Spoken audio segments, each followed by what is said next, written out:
My fellow Kenyans, it's very sad that we had to wait until Jubilee came out and told us that what they want is a benevolent dictatorship for us to realize what's happening.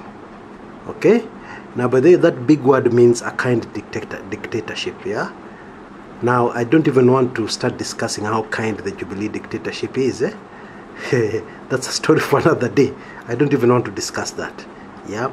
But my point is, it has taken us such a long time, including very respected analysts.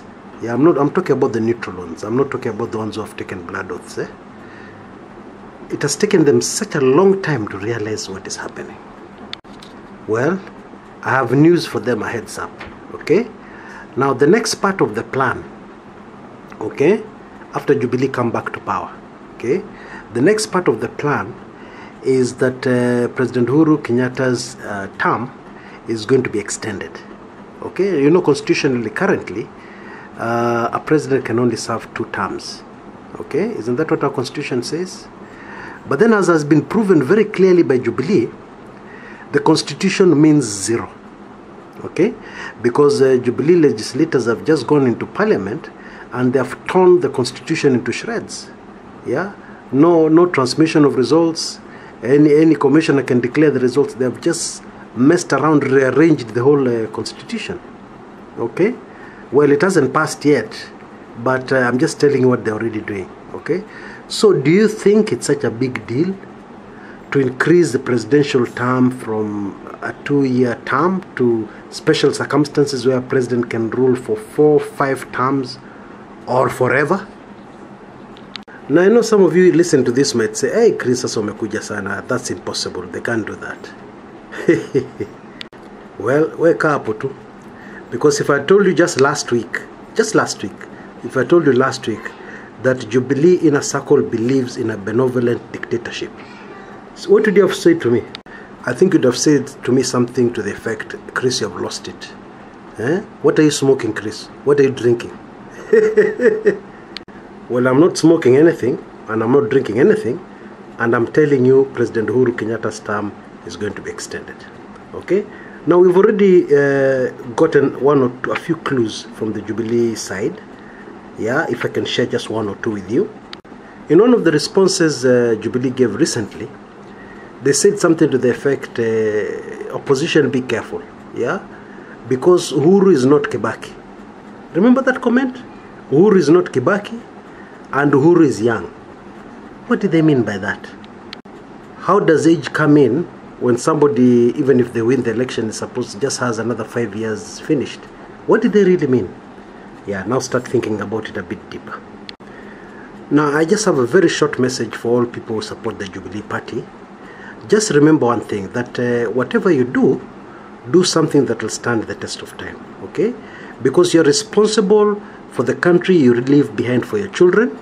You need to be very careful, and you need to understand exactly what you're supporting and why you're supporting it and how it will benefit you and how it will benefit your children. That is extremely important at this juncture. Sitasema kitu ingine. Now, before I go, I just want to tell you a very brief thing, yeah? So that, because you know, some people come up with all kinds of ideas. Some people say, oh, you know, this thing can work, benevolent dictator can work. After all, it worked in Singapore. Yeah, you can hear discussions and arguments like that, yeah?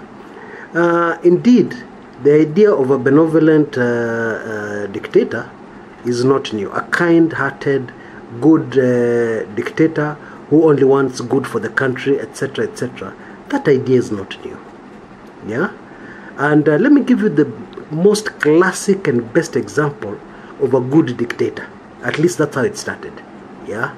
None other than a man called Adolf Hitler. Now, you'll notice, you guys, that I'm very good at confessing. So let me make a confession that really ashames me, yeah? For a very long time, actually until very recently, yeah, I used to believe that Adolf Hitler is a man who came to power using kifua, using military power, you know. He came, you know, because he always used to wear, all the pictures you see of him are in uniform. And by then I went to school and I studied history up to a very advanced level, yeah. But still, that's what I used to believe. Well, what really disturbs me is that there are a lot of similarities between Hitler and the current Jubilee government. Okay?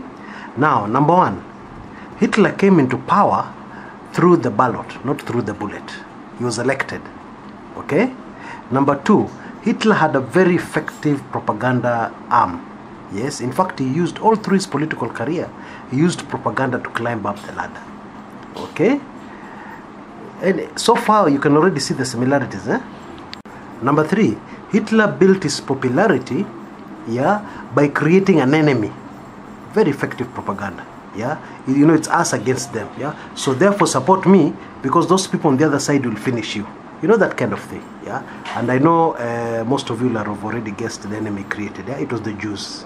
The Israelites. The Jews who in Germany became the enemy. And of course, this was very easy for people to swallow because at the time he was coming to power, there was a lot of economic hardship in the country. And there was also a lot of noise, a lot of confusion, just the way Kenya is right now. Therefore, there were some people who believed we need a strong leader, you know, a kind dictator, to take over and be strong for us, being strong for the country, and therefore restore the country back to strength. Folks, I'm telling you, mtashangaa, iko mambo hapa. You know, the then democratic Germany passed a law in 1933 called the Enabling Act. This law allowed the president or the chancellor, or, you know, the leader at that time, to be able to make decisions without getting approval from the cabinet and without getting any approval from parliament. Rather without getting any approval from the from parliament. You know, as a president, you just control the cabinet. What you can tell the cabinet, do this, and nobody's going to oppose you. Or you can use Hitler tactics. If anybody disagrees with you, you tell him just step out. We have a small discussion, and he meets with a bullet. So this enabling act, as a result of this law which was passed in 1933, there is very little Hitler did during his reign. In fact, virtually nothing he did that was unconstitutional. Now I'm going to repeat that because it's important. As evil as Hitler was, with all the things he did, with all the dictatorial tendencies he had during his reign, there's nothing he did that was unconstitutional. Kila kitu ilikuwa legal. You know, most Kenyans believe if he's doing something according to the laws of the land, hakuna shida, kwani shida iko wapi? It's according to the law. They forget that laws are passed by human beings. And they also forget something more important. Laws are passed in such a way as to protect the people, even if you get a bad person as a leader. But as Hitler proved here very clearly, laws cannot protect you from evil people. They can't. In fact, they'll use those laws to wipe you out.